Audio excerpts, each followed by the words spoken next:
आज राजा महाराजा प्रवीर चंद भंजदेव जी के 60वीं पुण्यतिथि भी है आज का दिन। और आज का ही वो दिन है जब बस्तर से यह लाल आतंक की मुक्ति के मार्ग पर DKSZC स्तर का कोई भी अब सक्रिय माओवादी बस्तर में शेष नहीं रह गया है।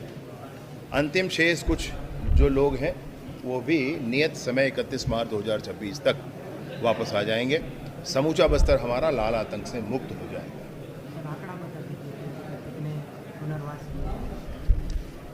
3000 लोगों ने विगत 2 वर्षों में पुनर्वास किया है। लगभग 2000 लोग पिछले विगत 2 वर्षों में गिरफ्तार हुए हैं और लगभग 550 लोग 535 लोग ये न्यूट्रलाइज हुए हैं। तो ये जो संख्या है इसके साथ हथियार बड़ी संख्या में हमारे पास आया है। हमारे यहाँ बस्तर में भारत के नक्सल परिदृश्य में समूचे भारत में ये राष्ट्रीय स्तर की समस्या है। और इस राष्ट्रीय स्तर के समस्या में सबसे बड़ा पुनर्वास 210 लोगों का पुनर्वास एक साथ आर्म्ड कैडर का वो हमारे यहाँ अक्टूबर महीने में जब जगदलपुर में हुआ था। इसके साथ अनेक पुनर्वास और हुए, एक आज और हुआ। और कुल मिलाकर हम जो देखते हैं कि हमारा समूचा बस्तर पुनर्वास के माध्यम से, विशेष रूप से पुनर्वास के माध्यम से, इस पुनर्वास की प्रक्रिया में सारे बस्तर के समाज ने, बस्तर के पंचायत के जनप्रतिनिधियों ने, बस्तर के पत्रकारों ने, बस्तर के समाज के प्रमुखों ने, बस्तर के साहित्यकारों कलाकारों ने, सबने साथ दिया है और ये पुनर्वास की प्रक्रिया पूर्ण हुई है। अद्भुत साहस, अदम्य साहस जिसका रहा है, सबसे बड़ा योगदान जिसका रहा है वो हमारे आर्म्ड फोर्स के जवान हैं। जनता जनार्दन है, जनता का निर्णय कभी गलत होता नहीं है।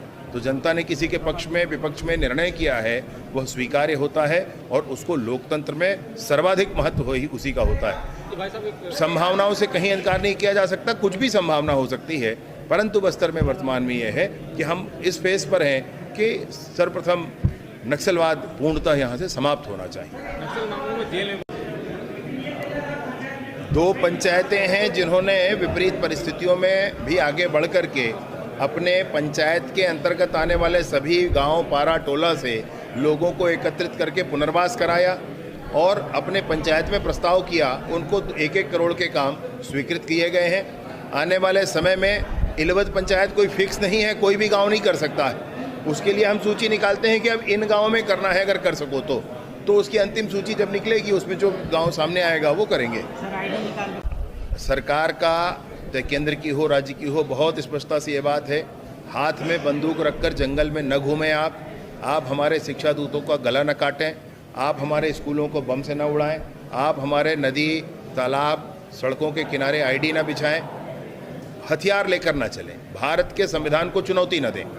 शेष भारत के संविधान ने स्वयं इतनी स्वतंत्रता दी है कि वैचारिक तौर पर जैसा आप चाहते हैं वैसा समाज में जागरण ला सकते हैं। समाज में जनता का बहुमत प्राप्त करके आप अपने विचारों में आगे बढ़ सकते हैं, लेकिन इसमें बड़ी स्पष्टता है, हथियार हाथ में नहीं होना चाहिए। एक लाइन की कहानी।